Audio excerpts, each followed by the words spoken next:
നമസ്കാരം. STV ന്യൂസിലേക്ക് സ്വാഗതം. ആദ്യം പ്രധാന വാർത്തകൾ നോക്കാം. തൊഴിലുറപ്പ് തൊഴിലാളികളുടെ തൊഴിൽ ദിനങ്ങൾ 36-ൽ നിന്ന് 100-ആയും 100-ൽ നിന്ന് 125-ആയും വർദ്ധിപ്പിച്ചത് നരേന്ദ്രമോദി സർക്കാർ എന്ന കേന്ദ്രമന്ത്രി ജോർജ് കുര്യൻ. 33,000 കോടിയിൽ നിന്ന് 1,51,000 കോടിയിലേക്ക് തൊഴിലുറപ്പ് തൊഴിലാളികൾക്കായി മാറ്റിവെച്ചതും 162 രൂപയിൽ നിന്ന് 369 രൂപയായി വർദ്ധിപ്പിച്ചതും നരേന്ദ്രമോദി സർക്കാർ എന്നും കേന്ദ്രമന്ത്രി. തൊഴിലുറപ്പ് ദിനങ്ങൾ വർദ്ധിപ്പിക്കുന്നതിനും അത് ഉറപ്പുവരുത്തുകയുമാണ് സർക്കാർ ലക്ഷ്യമെന്നും തൊഴിലുറപ്പ് തൊഴിലാളികളെ ആസ്തി വികസന പദ്ധതികളുടെ ഭാഗമാക്കണമെന്നും ജോർജ് കുര്യൻ. കേരളത്തിൻ്റെ സംഗീത പാരമ്പര്യം ഭക്തിയുടെ പാരമ്പര്യവുമായി ഒന്നിച്ചു പോകുന്നതാണെന്ന് കേന്ദ്ര സാംസ്കാരിക ടൂറിസം വകുപ്പ് മന്ത്രി ഗജേന്ദ്ര സിംഗ് ഷെഖാവത്ത്. കേരളത്തിൻ്റെ സാംസ്കാരിക ഭൂമിശാസ്ത്രം അതിൻ്റെ ആത്മീയ ഭൂമിശാസ്ത്രത്തിൽ നിന്നും വ്യത്യസ്തമല്ലെന്നും കേന്ദ്രമന്ത്രി. തപസ്യ സുവർണ ജൂബിലി രാജ്യാന്തര സംഗീതോത്സവം പാലക്കാട്ട്. വാർത്തകളുടെ വിശദാംശങ്ങളിലേക്ക്. തൊഴിലുറപ്പ് തൊഴിലാളികളുടെ തൊഴിൽ ദിനങ്ങൾ 36-ൽ നിന്ന് 100-ആയും 100-ൽ നിന്ന് 125-ആയും വർദ്ധിപ്പിച്ചത് നരേന്ദ്രമോദി സർക്കാർ എന്ന് കേന്ദ്രമന്ത്രി ജോർജ് കുര്യൻ പറഞ്ഞു. 33,000 കോടിയിൽ നിന്ന് 1,51,000 കോടിയിലേക്ക് തൊഴിലുറപ്പ് തൊഴിലാളികൾക്ക് മാറ്റിവെച്ചതും 162 രൂപയിൽ നിന്ന് 369 രൂപയാക്കി വർദ്ധിപ്പിക്കാനായതും നരേന്ദ്രമോദി സർക്കാർ എന്നും ജോർജ് കുര്യൻ പറഞ്ഞു. തൊഴിലുറപ്പ് ദിനങ്ങൾ വർദ്ധിപ്പിക്കുന്നതിനും അത് ഉറപ്പുവരുത്തുന്നതിനും സർക്കാർ ലക്ഷ്യമെന്നും തൊഴിലാളികളെ ആസ്തി വികസന പദ്ധതിയുമായി ബന്ധിപ്പിച്ച് ആസ്തി വികസനമാണ് ലക്ഷ്യമെന്നും ജോർജ് കുര്യൻ പാലക്കാട്ട് വാർത്താ സമ്മേളനത്തിൽ പറഞ്ഞു. BJP സംസ്ഥാന vice president C. Krishnakumar, BJP Palakkad east ജില്ലാ പ്രസിഡന്റ് പ്രശാന്ത് ശിവൻ ജോർജ് കുര്യനൊപ്പം പങ്കെടുത്തു. ഒരു വർഷം തൊഴിലെടുക്കുന്ന സംവിധാനമായിരുന്നു ഉണ്ടായിരുന്നു. അന്ന് എസ്റ്റിമേറ്റ് ചെയ്തിരുന്നത്, അതിനുവേണ്ടി തുക വെച്ചിരുന്നത് 33,000 കോടി രൂപയാണ്. 36 ദിവസവും അതുപോലെ തന്നെ 33 കോടി രൂപയും. നരേന്ദ്രമോദി സർക്കാർ അധികാരത്തിൽ വരുന്ന അവസരത്തിൽ സാഹചര്യം അതായിരുന്നു. അന്ന് കൊടുത്തുകൊണ്ടിരുന്ന കൂലി 162 രൂപയാണ് ഒരു ദിവസം.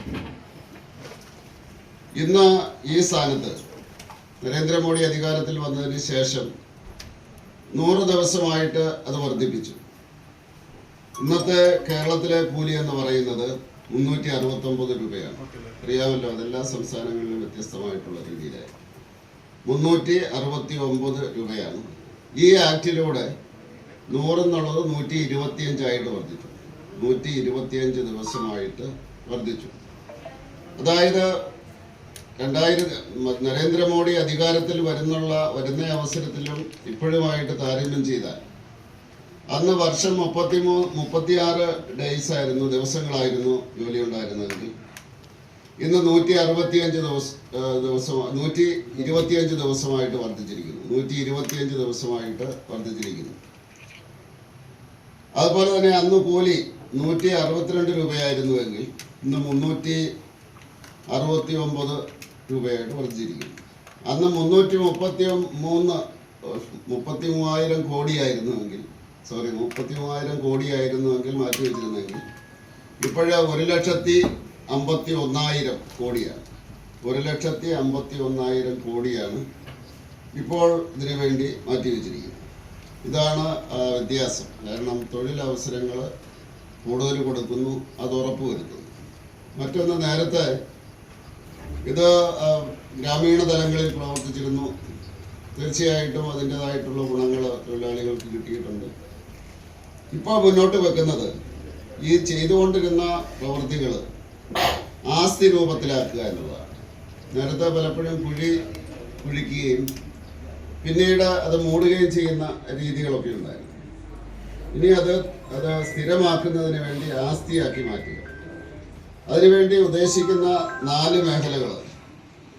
ഒന്ന്, ഈ ജലസുരക്ഷ ഉറപ്പാക്കുന്നതിന് വേണ്ടി, അത് കുടിവെള്ളവും അതുപോലെ തന്നെ ജലസേചനത്തിനുമുള്ള ജലസുരക്ഷ ഉറപ്പ്. കേരളത്തിൻ്റെ സംഗീത പാരമ്പര്യം ഭക്തിയുടെ പാരമ്പര്യവുമായി ഒന്നിച്ചു പോകുന്നതാണെന്ന് കേന്ദ്ര സാംസ്കാരിക ടൂറിസം വകുപ്പ് മന്ത്രി ഗജേന്ദ്ര സിംഗ് ഷെഖാവത്ത്. കേരളത്തിൻ്റെ സാംസ്കാരിക ഭൂമിശാസ്ത്രം അതിൻ്റെ ആത്മീയ ഭൂമിശാസ്ത്രത്തിൽ നിന്നും വ്യത്യസ്തമല്ലെന്നും മന്ത്രി പറഞ്ഞു. തപസ്യ സുവർണ ജൂബിലി രാജ്യാന്തര സംഗീതോത്സവം പാലക്കാട്ടെ ഉദ്ഘാടനം ചെയ്യുകയായിരുന്നു അദ്ദേഹം. കലയും ഭക്തിയും ജീവിതത്തിന്റെ സാരം എന്ന് പഠിപ്പിക്കുന്ന നാടാണ് കേരളം. കേരളത്തിൻ്റെ സാംസ്കാരിക ഭൂമിശാസ്ത്രം അതിൻ്റെ ആത്മീയ ഭൂമിശാസ്ത്രത്തിൽ നിന്ന് വ്യത്യസ്തമല്ല. ഗുരുവായൂർ മുതൽ ചോറ്റാനിക്കര വരെ കേരളത്തിലെ മുഴുവൻ ക്ഷേത്രങ്ങളും സംഗീതം എന്നത് വെറുമൊരു പ്രദർശനമല്ല എന്ന് തെളിയിക്കുന്നതാണെന്നും കേന്ദ്രമന്ത്രി പറഞ്ഞു. As this land so beautifully says, Kalayum Bhaktiyum Jeevitante Saramannu. Art and devotion together form the essence of life. Respected dignitaries, Kerala's cultural geography is inseparable from its sacred geography. From Guruvayur to Vadakkunathan to Chattanakara and countless village temples, music here has always flowed as offering, not as an exhibition. Tapasya സംസ്ഥാന working president professor PG Haridas അധ്യക്ഷത വഹിച്ചു. ദേശീയ അധ്യക്ഷൻ doctor Mysore Manjunath, Palakkad നഗരസഭാ അധ്യക്ഷൻ P. Smithesh, സംഗീത സംവിധായകൻ ഔസേപ്പച്ചൻ എന്നിവർ സംസാരിച്ചു. കേരളത്തിലെ പ്രഗത്ഭരായ നൂറുകണക്കിന് സംഗീതജ്ഞർ പങ്കെടുക്കുന്ന ത്യാഗരാജസ്വാമി പഞ്ചരത്ന കീർത്തനാലാപനത്തിന് മന്ത്രി പങ്കെടുത്തു.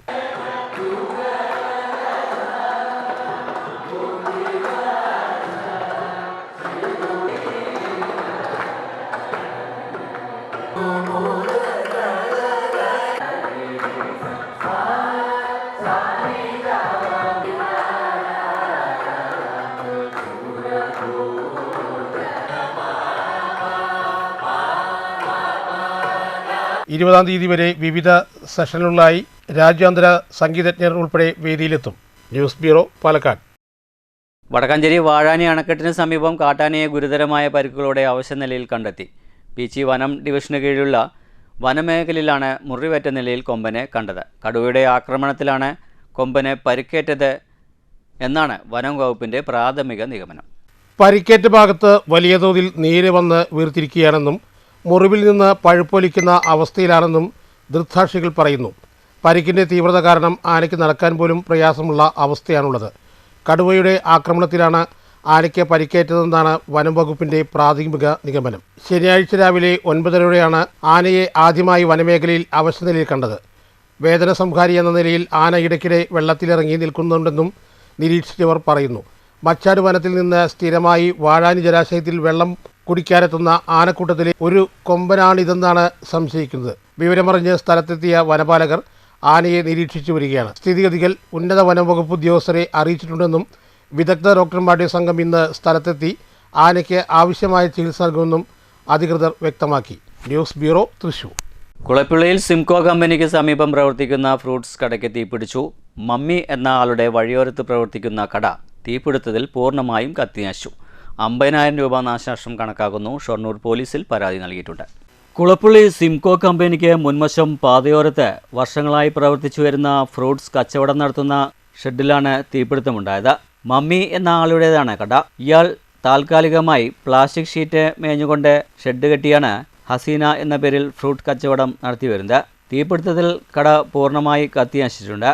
രാത്രി 1 മണിക്കും 2 മണിക്കും ഇടയിലാണത്രേ സംഭവം. വിവരമറിഞ്ഞ് ഷൊർണൂർ പോലീസ് ഫയർഫോഴ്സ് യൂണിറ്റിനെ വിളിച്ചു വരുത്തി തീ അണയ്ക്കുകയായിരുന്നു. ഇന്നലെ കടയുടമ കുറേയധികം ഫ്രൂട്ട്സ് വിൽപ്പനയ്ക്കായി ഇവിടെ എത്തിച്ചിരുന്നു. ഇലക്ട്രിക് ഗ്ലാസുകൾ, ഫ്രൂട്ട്സുകൾ ഉൾപ്പെടെ എല്ലാം കത്തിച്ചാമ്പലായ നിലയിലാണ്.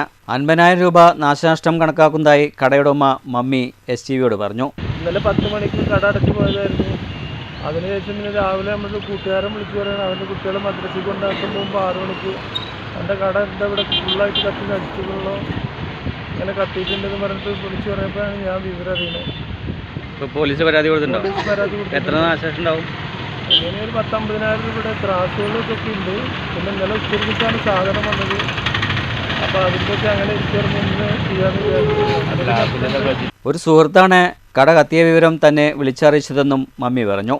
കത്തിയതുമായി ബന്ധപ്പെട്ട് ഷൊർണൂർ പോലീസിൽ പരാതി നൽകിയിട്ടുണ്ട്. ഉപജീവനത്തിനാവശ്യമായ സഹായ സഹകരണങ്ങൾ നൽകുമെന്നും ഇതിനാവശ്യമായ ഇടപെടലുകൾ നടത്തിയിട്ടുണ്ടെന്നും വഴിയോര കച്ചവട തൊഴിലാളി union CITU Shoranur unit secretary Unnikrishnan പറഞ്ഞു. നമ്മൾ ഇന്നലെ രാത്രി ഏകദേശം 1 മണി കഴിഞ്ഞതിന് ശേഷം സംഭവിച്ചിരിക്കുന്നത്. അപ്പോൾ ഇന്ന് രാവിലെയാണ് ഞങ്ങൾക്കത് അറിയാൻ പറ്റിയത്. അപ്പോൾ ഇവിടെ ഷൊർണൂർ നമ്മളെ വഴിയോര കച്ചവട തൊഴിലാളി യൂണിയൻ്റെ സെക്രട്ടറി എന്നുള്ള നിലയ്ക്ക് ഇതുമായിട്ട് ബന്ധപ്പെടുകയും നമ്മൾ പോലീസ് സ്റ്റേഷനിൽ ഒരു പരാതി കൊടുക്കുകയും ചെയ്തിട്ടുണ്ട്. ഈ തുടർ നടപടികൾ നമ്മൾ ഈ തൊഴിലാളിക്ക് വേണ്ട ഒരു ഉപജീവന മാർഗത്തിന് വേണ്ട സഹായങ്ങൾ ഞങ്ങളുടെ യൂണിയൻ്റെ ഭാഗത്തു നിന്ന് ഉണ്ടാകുന്നുള്ളത് നമ്മളിപ്പോൾ ഈ തൊഴിലാളിക്ക് ഉറപ്പ് കൊടുക്കുകയാണ്. News centre Shoranur. കല്ലേക്കാട് വൻ തീപിടുത്തം. പാലക്കാട് കുളപ്പള്ളി സംസ്ഥാന പാതയിൽ കല്ലേക്കാട് പൊടിപ്പാറ ടാറ്റ ഷോറൂമിൻ്റെ പുറകുവശത്തെ പുൽക്കാടിനാണ് തീപിടിച്ചത്. ശനിയാഴ്ച രാത്രിയായിരുന്നു സംഭവം. 3 യൂണിറ്റ് അഗ്നി രക്ഷാസേന എത്തിയാണ് തീ അണയ്ക്കാനായത്. ഷൊർണൂർ കുളപ്പള്ളി റോഡിൻ്റെ പണി ഉടൻ തുടങ്ങി ജനങ്ങളുടെ ബുദ്ധിമുട്ട് പരിഹരിക്കണമെന്ന് ഡിവൈഎഫ്ഐ ഷൊർണൂർ ബ്ലോക്ക് സമ്മേളനം പ്രമേയത്തിലൂടെ ആവശ്യപ്പെട്ടു. സമ്മേളനത്തിൽ പുതിയ ഭാരവാഹികളെയും തെരഞ്ഞെടുത്തു. K Rahul president, E Archana, K Manikandan എന്നിവർ വൈസ് പ്രസിഡന്റുമാർ, C Rakesh secretary, T M Durgadas, E K Nishad എന്നിവർ ജോയിന്റ് സെക്രട്ടറിമാർ, യു ശ്രീജിത്ത് ട്രഷറർ എന്നിവരെയാണ് പുതിയ ഭാരവാഹികളായി തെരഞ്ഞെടുത്തത്. 175 പ്രതിനിധികളായിരുന്നു പങ്കെടുത്തത്. ഷൊർണൂർ BRCയുടെ കീഴിൽ പ്രവർത്തിക്കുന്ന ഓട്ടിസം സെൻ്ററിൽ ഫിസിയോ തെറാപ്പിസ്റ്റ്, സൈക്കോളജിസ്റ്റ് എന്നിവരുടെ സേവനം കൂടി ലഭ്യമാക്കണമെന്ന് PTA പ്രസിഡന്റ് അബ്ദുൽ ജബ്ബാർ ആവശ്യപ്പെട്ടു. BRCയുടെ കീഴിൽ നല്ല നടന്നു വരുന്ന ഒരു സ്ഥാപനമാണ് ഷൊർണൂർ ഓട്ടിസം സെൻ്റർ. അവിടെ നിലവിൽ സ്പീച്ച് തെറാപ്പിസ്റ്റ് ഉണ്ട്. നമുക്ക് അവിടെ അത്യാവശ്യമായിട്ട് വേണ്ടത് സൈക്കോളജിസ്റ്റും അതുപോലെ തന്നെ ഫിസിയോതെറാപ്പിസ്റ്റാണ്. അവിടെ എല്ലാവിധ വിഭാഗത്തിൽപ്പെട്ട കുട്ടികൾക്കും അവർ വൈകല്യം അനുസരിച്ചുള്ള പരിശീലനം കൊടുക്കുന്നുണ്ട്. അവിടുത്തെ ട്രെയിനേഴ്സ് എന്ന് പറഞ്ഞാൽ കാർത്തിക ടീച്ചർ, ഹോസിയ ടീച്ചർ, അവരെല്ലാം കുട്ടികൾക്ക് അറിഞ്ഞുകൊണ്ട് തന്നെ അവരുടെ ആത്മാർത്ഥമായിട്ട് തന്നെ അവർക്ക് വേണ്ടിയുള്ള സേവനം ചെയ്തു കൊടുക്കുന്നുണ്ട്. അപ്പം നമ്മുടെ ആവശ്യങ്ങൾ നിറവേറ്റി തരാൻ ഗവൺമെൻറ് ഒരു മുൻകൈ എടുക്കണമെന്ന് അഭ്യർത്ഥിക്കുകയാണ്. നെടുങ്ങോട്ടൂർ ആസ്ഥാനമായി പ്രവർത്തിക്കുന്ന സ്ഥാപനത്തിൽ 3 വയസ്സു മുതൽ 18 വയസ്സുവരെ സൗജന്യ സേവനമാണ് ഇവിടെ ലഭിക്കുന്നത്. നിലവിൽ 16ഓളം വിദ്യാർത്ഥികൾ ഇവിടെ പഠിക്കുന്നുണ്ട്. തിരുനാവായിൽ നടക്കുന്ന മഹാമംഗം കുംഭമേളയുടെ ഭാഗമായുള്ള രഥയാത്ര 21-22 തീയതികളിൽ പാലക്കാട്ട് പ്രയാണം നടത്തും. ഭാരതപ്പുഴയുടെ ഉദ്ഭവസ്ഥാനമായ തിരുമൂർത്തിയിൽ നിന്ന് ആരംഭിച്ച യാത്രയ്ക്ക് 21 രാവിലെ 8:00 കൽപ്പാത്തിയിൽ ആദ്യ സ്വീകരണം നൽകുമെന്ന് സംഘാടക സമിതി ഭാരവാഹികൾ വാർത്താസമ്മേളനത്തിൽ അറിയിച്ചു. വിവിധ കേന്ദ്രങ്ങളിലെ പര്യടനത്തിന് ശേഷം ആദ്യ ദിവസത്തെ രഥയാത്ര കുത്താമ്പുള്ളിയിൽ സമാപിക്കും. 22-ന് ചിനക്കത്തൂരിൽ നിന്നും പ്രയാണം തുടങ്ങി വാണിയംകുളം, കുളപ്പുള്ളി, പട്ടാമ്പി എന്നിവിടങ്ങളിലെ സ്വീകരണത്തിന് ശേഷം വൈകിട്ട് 5-ന് തിരുനാവായിൽ എത്തിച്ചേരും. നദീപൂജയ്ക്കും പുണ്യസ്നാനത്തിനും സത്സംഗത്തിനും കുംഭമേള വേദിയാകും. ജനുവരി 16 മുതൽ മാഘമാസത്തിലെ മകം നക്ഷത്രമായ ഫെബ്രുവരി 3 വരെയാണ് തിരുനാവായിൽ മാഘമഹോത്സവം കൊണ്ടാടുന്നത്. ദേശത്തിൻ്റെയും ജനങ്ങളുടെയും അഭിവൃദ്ധിക്കും രക്ഷയ്ക്കുമായാണ് മഹാമാഘം സംഘടിപ്പിക്കുന്നതെന്നും സംഘാടകർ പറഞ്ഞു. കൊണ്ടാടുകയാണ്. കഴിഞ്ഞ വർഷവും ഇതിൻ്റെ ഭാഗമായി ഇവിടെ ആഘോഷങ്ങൾ നടന്നിരുന്നു. ഈ മകരമാസത്തിലാണ് അത് ആഘോഷിക്കുന്നത്. കഴിഞ്ഞ വർഷവും ഇതുപോലെ രഥയാത്ര ഉണ്ടായിരുന്നു. അതേ രീതിയിൽ തന്നെ ഈ വർഷവും പരിപാടി ഒന്ന് വിപുലമാക്കണം എന്ന രീതിയിൽ നവംബർ 23-ന് അവിടെ സ്വാഗത സംഘം രൂപീകരിച്ച് കേരളത്തിലെ ഒരുവിധം സന്യാസിമാർ, അതേമാതിരി ആധ്യാത്മിക സംഘടനാ നേതാക്കന്മാരൊക്കെ പങ്കെടുത്തിരുന്നു. ആ പരിപാടിയിൽ വെച്ചാണ് ഈ 16-ാം തീയതി മുതൽ അവിടെ വിപുലമായ പരിപാടികൾ, ആരതി, അതേമാതിരി വിശേഷാൽ പൂജകൾ, അതേമാതിരി സ്നാനം ചെയ്യാനുള്ള സൗകര്യങ്ങൾ, അങ്ങനെ വിപുലമായ പരിപാടി ഈ വർഷം ആഘോഷിക്കാൻ തീരുമാനിച്ചതിൻ്റെ ഭാഗമായി 19-ാം തീയതി നാളെ കാലത്ത് 11 മണിക്ക് കേരള ഗവർണർ ഔപചാരികമായി അതിൻ്റെ ഉദ്ഘാടനം നിർവഹിക്കുകയാണ്. P Aravindakshan, KP Santhosh, doctor Shibu, Santhosh Kunnath, P Manikandan എന്നിവർ വാർത്താസമ്മേളനത്തിൽ പങ്കെടുത്തു. News bureau, Palakkad.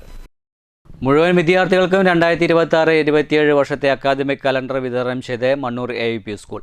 വിദ്യാലയത്തിലെ 350ഓളം വിദ്യാർത്ഥികൾക്കാണ് അടുത്ത അധ്യയന വർഷത്തെ കലണ്ടർ വിതരണം ചെയ്തത്. വിദ്യാലയത്തിലെ മുഴുവൻ കുട്ടികൾക്കും 2026-27 വർഷത്തെ അക്കാഡമിക് കലണ്ടർ വിതരണം ചെയ്ത സ്കൂൾ അധികാരികൾ മാതൃകയായിരിക്കുകയാണ്. സാധാരണ കലണ്ടറിനപ്പുറം അടുത്ത അധ്യയന വർഷത്തിലെ നടക്കേണ്ട അക്കാദമികേതര പ്രവർത്തനങ്ങൾ ഉൾക്കൊള്ളിച്ചുകൊണ്ടും അറിവിൻ്റെ വിശാലമായ ക്യാൻവാസ് ഒരുക്കിയും നിറപ്പകിട്ടാർന്ന ചിത്രീകരണത്തോടെയാണ് കലണ്ടർ പുറത്തിറക്കിയിട്ടുള്ളത്. ഇതോടെ സ്കൂൾ പറളി ഉപജില്ലയിൽ തന്നെ മാതൃകയായി മാറിക്കഴിഞ്ഞു. വിദ്യാർത്ഥികളുടെ വായന പ്രോത്സാഹിപ്പിക്കുന്നതിൻ്റെ ഭാഗമായി KSSPU പാലക്കാട് റൂറൽ ബ്ലോക്കിൻ്റെ നേതൃത്വത്തിൽ വായനശാലയും സ്കൂളിൽ ഒരുക്കിയിട്ടുണ്ട്.